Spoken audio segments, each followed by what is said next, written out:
देख रहे हैं MNS न्यूज लाइव पर। देखते हैं आज की कुछ खास खबरें। फडणवीस राजनीति में अभी कच्चे, संजय राउत। विरोधी पक्ष नेता देवेंद्र फडणवीस के शरद पवार और संजय राउत की मुलाकात पर की गई टिप्पणी पर शिवसेना खासदार संजय राउत ने जवाब देते हुए प्रत्युत्तर में कहा कि देवेंद्र फडणवीस ने पहले अच्छे से पढ़ाई करनी चाहिए और उसके बाद बोलना चाहिए।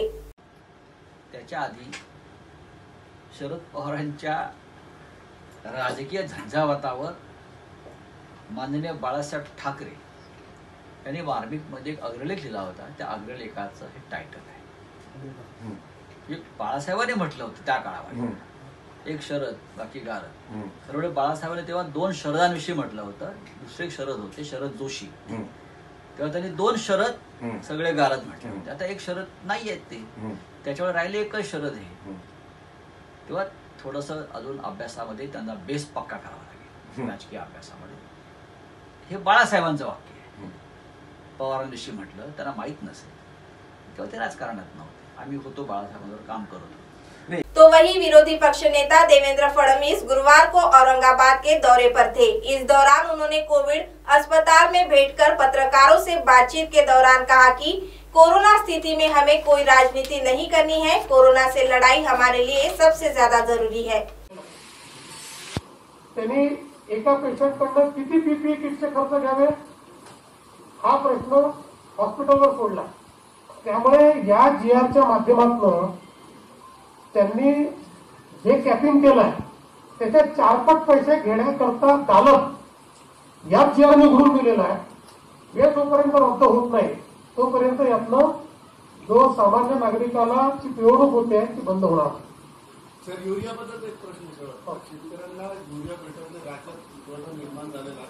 सरकारने त्यावेळेला तुम्ही खत बियाणं बांधावर देऊ नाही, आता हे खरंच आहे की सरकारने सांगितलं होतं खत बियाणं सगळं आम्ही बांधावर देऊ। आता हे म्हणण्याची पाळी आली की बांधावर नाही मिळालं तरी चालेल, त्या फक्त गेल्या 5 वर्षामध्ये एकही वर्ष असं नाही की ज्या वर्षी युरियाचा तुटवडा पडला। एकही वर्षात मुबलक युरिया आम्ही देऊ शकलो। आता सरकारचं कुठलंही प्लॅनिंग नाही, हे घोषणा करतात बियाणं देणार। आता महाबीजचं बियाणं खोटं निघतं, यापेक्षा अजून वाईट काय असू शकतं। आणि महाबीजच्या बियाण्याच्या विरुद्ध सत्ता पक्षाचं आंदोलन करतोय, काँग्रेसने आंदोलन केलं त्या ठिकाणी, आणि त्यांना अजूनही त्या शेतकऱ्यांना मदत मिळाली नाही। म्हणजे एक तर बियाणं बांधावर देऊ सांगितलं, बांधावर मिळालं नाही, जे दिलं ते खोटं बियाणं निघालं, त्या बियाण्यातनं काही उगवलं नाही, शेतकऱ्याचं नुकसान झालं। मोठ्या प्रमाणात खतांची टंचाई या ठिकाणी, युरिया या ठिकाणी मिळत नाहीये। राज्य सरकारचं इकडे लक्षच नाही। तो वहीं तीसरी ओर महिला व बाल विकास मंत्री यशोमती ठाकुर कल बुल्ढाना जिले के दौरे पर थी। इस दौरान उन्होंने पत्रकार परिषद में बताया कि केंद्र सरकार की तरफ से उन्हें चाहिए उतनी मदद नहीं मिल रही है। अगर विरोधी पक्ष के नेता सच में अगर कोविड-19 के काल में मदद करना चाहते हैं तो केंद्र सरकार की तरफ मदद मांगने में हमारी सहायता करे। ऐसी प्रतिक्रिया उन्होंने इस दरम्यान व्यक्त की। साथ ही बुल्ढाना जिले के अनेक प्रश्नों पर विचार विमर्श कर नियोजन करने का आश्वासन भी उन्होंने दिया। मी माझ्या पक्षाची कार्यकारी अध्यक्ष आहे महाराष्ट्राची, आणि या निमित्तानं माझ्या संघटनेसोबत सुद्धा मला त्या ठिकाणी 2 शब्द बोलायचे होते, आणि त्या अनुषंगानं मी आज बुलढाण्यामध्ये आली।